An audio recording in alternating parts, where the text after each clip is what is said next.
हमारे देश की आधे से ज्यादा आबादी वो खेती पर निर्भर है, लेकिन फिर भी किसानी को घाटे का सौदा क्यों कहा जाता है? क्योंकि आज तक हमें जो भी किताबों के अंदर पढ़ाया गया है वो एक गरीब किसान की कहानी या कविता के रूप में पढ़ाया गया है, या फिर जो भी फिल्म हमें दिखाई गई वो एक गरीब किसान पर आधारित फिल्म हमें दिखाई गई। हमारे मन ने ये मान लिया है कि खेती करना वास्तव में ही दुनिया का सबसे घटिया काम है, क्योंकि हमारे देश के अंदर किसानों के पास बेसिक नॉलेज नहीं है। अगर आप खेती में कुछ नया करना चाहते हो, खेती को आप करियर बनाना चाहते हो, या फिर खेती में आप बार बार नुकसान से परेशान हो, या फिर आप कर्ज के दलदल में फंस चुके हो और आपको कुछ दिखाई नहीं दे रहा, तो दोस्तों ये वीडियो आपके लिए। आज इस वीडियो में आप लोगों को वो 5 बेहतरीन जानकारियां मिलने वाली दोस्तों, जिसकी बदौलत आपके खेती के अंदर आ रहा घाटा सीधा मुनाफे के अंदर तब्दील हो जाए। नमस्कार दोस्तों, मैं इंद्रपाल यादव स्वागत करता हूं आपका अपने यूट्यूब चैनल देश की जान हमारे किसान चैनल पर। जितने भी किसान भाई हमारे चैनल पर नए आए हैं, जिन किसान भाइयों ने चैनल को अभी तक सब्सक्राइब नहीं किया है, वो कृपया चैनल सब्सक्राइब कर लीजिए। पास वाले बेल आइकन घंटे के निशान को जरूर प्रेस कर लीजिए, जिससे आने वाले टाइम पर जब भी हमारा वीडियो चैनल पर अपलोड हो आपको उसको नोटिफिकेशन मिल जाए। सबसे पहले दोस्तों मैं आप लोगों को मेरे साथ घटित एक वाक्य के बारे में बताता हूँ। हाल ही में मेरी मुलाकात मेरे स्कूल टाइम के एक दोस्त के साथ हुई।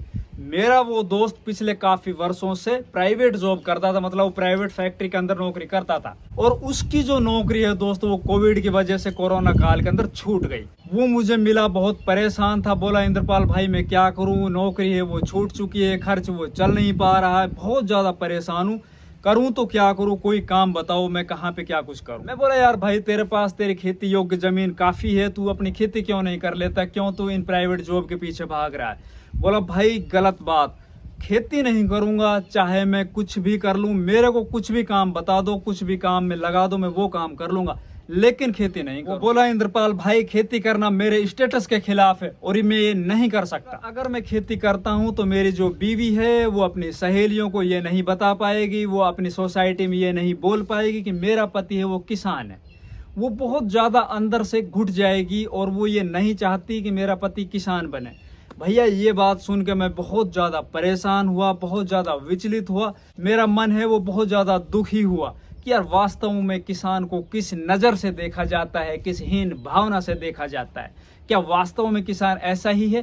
क्या किसानी करना वास्तव में दुनिया का सबसे गंदा काम है, सबसे घटिया काम है? लेकिन नहीं, गलत है ये बात। मैंने फिर उससे बोला तूने अपने जीवन के अंदर जितनी भी नौकरी की है, नौकरी से जो भी तूने कमाया, तूने अलग से क्या कुछ कर दिया? तेरे पास जो मकान है उससे बढ़िया मेरे पास मकान है, तेरे बच्चे जिस स्कूल में पढ़ रहे हैं उससे बढ़िया स्कूल में मेरे बच्चे पढ़ रहे हैं, तुझसे बढ़िया मैं खुश हूँ, संपन्न हूँ। तूने कौन सा चांद के ऊपर कोई प्लॉट बुक करा रखा है जिसकी रजिस्ट्री तेरे पास हो तो मेरे को दिखा। भैया खेती करना गलत काम नहीं है, बस खेती को अगर शुरुआत से बढ़िया तरीके से किया जाए, उसको बिजनेस के रूप में किया जाए, तो खेती से बड़ा दुनिया के अंदर कोई बिजनेस नहीं है, कोई धंधा नहीं है।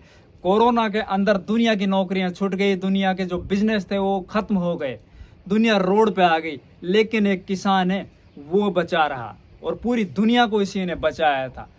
अगर आप लोगों के पास खेती करने की बढ़िया स्किल होगी तो आप खेती से बहुत बढ़िया रुपए कमा सकते हो। तो आज आप लोगों को इस वीडियो के माध्यम से वो 5 बेसिक जानकारियां मिलने जा रही है। अगर आप शुरुआत के अंदर उनको अप्लाई अपने खेतों के अंदर करते हो तो आप खेती को घाटे से और सीधे एक झटके में उसको मुनाफे में तब्दील कर सकते हो। सबसे पहले बात करेंगे दोस्तों बेसिक नॉलेज नंबर 1। आप अपने खेत में जाइए, अपने खेत को जानिए, अपनी मिट्टी को पहचानिए। किसान खेत के अंदर खेती करता है, वो फसलों को लगातार बोता रहता है, एक फसल काटी दोबारा से दूसरी फसल को लगा देगा। खेत है वो बोल नहीं पाता है, वो अंदर ही अंदर रोता रहता है। आप सबसे पहले अपने खेत के अंदर चारों कोणों से और एक बीच में से, मतलब 5 जगह से आप मिट्टी लीजिए। मिट्टी लेने के बाद आप मिट्टी का परीक्षण कराइए। आप ये जानकारी जुटाइए कि मेरे खेत के अंदर किस चीज़ की डेफिशिएंसी है या किस चीज़ की अधिकता है, मतलब किस खाद की हमारे खेत के अंदर कमी है, किस खाद की हमारे खेत के अंदर अधिकता है। दूसरा, आप मिट्टी के साथ साथ आप अपने पानी की भी जांच कराइए। मिट्टी और पानी का परीक्षण कराने से दोस्तों हमें ये पता चल जाएगा हमारे मिट्टी का जो पीएच लेवल है वो कितना है, साथ ही हमारा जो वाटर है इसका पीएच लेवल कितना है, उसको अपन कम या ज्यादा किस तरह से करेंगे। अब बात करते हैं दोस्तों बेसिक इंफॉर्मेशन नंबर 2। अपन को गर्मियों के मौसम में अपने खेतों की अच्छी गहरी जुताई करनी है। अगर आप अपने खेतों की गर्मियों के मौसम में गहरी अच्छी जुताई करते हो तो आप बहुत सी समस्याओं को उसी वक्त बगैर कोई पेस्टिसाइड या बगैर कोई खाद के ही खत्म कर रहे होते हो। चूंकि हमारे देश के अंदर अधिकतर खेतों के अंदर नेमाटोड की समस्या पाई जाती है, और जिन खेतों के अंदर नेमाटोड एक बार आ जाए उसको खत्म करना बहुत ही मुश्किल है। उसके अंदर बहुत महंगे महंगे पेस्टिसाइड यूज किए जाते हैं, उससे भी नेमाटोड खत्म नहीं होता। जो जड़ गांठ होती है, जो पौधों के अंदर जड़ों के अंदर गांठ बन जाती है, जिससे पौधा वो खत्म हो जाता है। अगर आप गर्मी के मौसम में गहरी जुताई करोगे तो जितने भी नेमाटोड है वो ऊपर आ जाएंगे और वो ज्यादा हीट की वजह से खत्म हो जाएंगे। साथ ही साथ अनवांटेड जितने भी खरपतवार है वो भी आपके बगैर कोई वीडिसाइड स्प्रे किए हुए ही खत्म हो जाएंगे। साथ ही साथ जो दीमक है या फिर गोजालट है, इनसे भी आपके खेतों के अंदर ये समस्याएं खत्म हो जाएगी। अब बात करेंगे दोस्तों बेसिक इंफॉर्मेशन नंबर 3। आप अपने खेतों के अंदर ऑर्गेनिक मैन्योर बढ़ाइए, साथ ही आप ग्रीन मैन्योर बढ़ाइए। अगर आपके खेत का पीएच लेवल ज्यादा या कम है तो आप गर्मियों के मौसम में जैसे ही गहरी जुताई करते हो तो उसके बाद आप अपने खेतों के अंदर या तो ढैंचा की बुआई कीजिए या ग्वार की बुआई कीजिए, या फिर आप कोई भी दलहनी फसल लगा दीजिए और उस फसल की आप शुरुआत में काफी अच्छी वेजिटेटिव ग्रोथ कीजिए। जब आपकी फसल लगभग 3 से 4 फीट की हो जाए उस वक्त आप उस फसल को एहरो से या रोटावेटर से जोत दीजिए, मतलब उसको आप अपनी मिट्टी के अंदर अच्छे से मिला दीजिए। तो जितने भी ये ग्रेन मैन्योर है वो इतना जबरदस्त काम करेगा कि आपके एक तो खेत की जो स्वास्थ्य है वो सही हो जाएगा, उसका पीएच लेवल है वो बढ़िया हो जाएगा, वो लेवल में आ जाएगा। साथ ही साथ आपके खेत के अंदर इतनी जबरदस्त ताकत बन जाएगी, आपका खेत वो आने वाले 2 या 3 सालों तक नहीं हारेगा। जब आप उसके अंदर कोई भी रासायनिक खाद डालोगे तो जो आप एक बैग अपने खेत के अंदर इस वक्त डाल रहे हो, और आप अगर अपने खेतों के अंदर ग्रीन मैन्योर या फिर देसी खाद कोई भी कंपोस्ट या गोबर का खाद डालते हो, तो जब फसल लगाओगे उस वक्त आपको मात्र 10 किलो की आवश्यकता पड़ेगी। अब बात करेंगे दोस्तों बेसिक इंफॉर्मेशन नंबर 4। हमारे खेत अच्छे से तैयार हो चुके हैं, अब हमें कौन सी फसल लगानी चाहिए।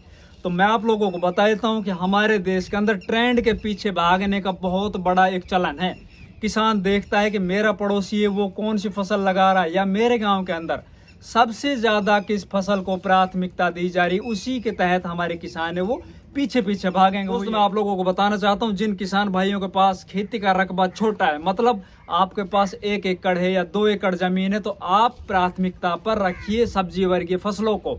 सब्जी वर्गीय फसलों के अंदर भी आप 2 या 3 सब्जी वर्गीय फसलें लीजिए, एक कभी भी फसल आप अपने खेतों के अंदर मत लगाइए। हो सकता है उस फसल का रेट आपकी बार ना मिले, तो आप कोशिश कीजिए 2 या 3 या 4 फसलें अपने खेतों के अंदर लगाइए। साथ ही साथ आप बढ़िया वैरायटी के बीज का सिलेक्शन कीजिए। अब बात करेंगे जिन किसान भाइयों के पास बड़ा रकबा है, मतलब 5 एकड़ से ज्यादा जमीन है, या फिर वो किसान जिनके पास बहुत ज्यादा जमीन है, तो आप अपने कुछ एरिया के अंदर वही परंपरागत खेती लगाइए, जैसे कि गेहूं की फसल है, धान की फसल है, सरसों की फसल है, मक्का की फसल है, कपास की फसल है। कुछ एरिया में आप सब्जी वर्गीय फसलें लगाइए और कुछ एरिया में आप प्रोटेक्टिव फसल लगाइए, जैसे कि पॉली हाउस है, नेट हाउस है, ग्रीन हाउस है, आप यहाँ से स्टार्ट कीजिए। अगर आप इस तरह की फसलें अपने खेतों के अंदर लगाओगे तो आप निश्चित तौर पर अपनी खेती से बढ़िया मुनाफा कमाओगे। अब बात करेंगे दोस्तों बेसिक इंफॉर्मेशन नंबर 5। हमारे देश में खेती का रकबा है वो छोटा है, अधिकतर किसान है वो छोटे किसान हैं, और वो लगातार एक ही फसल को तवज्जो देते हैं, एक ही फसल को हर साल बार बार लगाते रहते हैं। दोस्तों अगर आप अपने खेत की सेहत सुधारना चाहते हो, आप अपने खेत के अंदर अच्छा उत्पादन लेना चाहते हो, आप अपनी फसल की बढ़िया क्वालिटी लेना चाहते हो, उसका बढ़िया रेट लेना चाहते हो, तो आपको क्रॉप रोटेशन अपनाना पड़ेगा। अब की बार जो हमने फसल इस वक्त लगा रखी है, अगले साल जब इस टाइम पर हम फसल लगाएं तो वो बदल के लगा। आप ये सभी काम अपने खेतों के अंदर करते हो, इन 5 सावधानियों को अपनाते हो, इन 5 इंफॉर्मेशन को अगर आप अपने खेतों में अप्लाई करते हो, तो दोस्तों कोई कारण नहीं होगा आप बढ़िया उत्पादन ना ले पाओ, उत्पादन के साथ साथ आपको मंडी बाजार भाव बढ़िया ना मिले।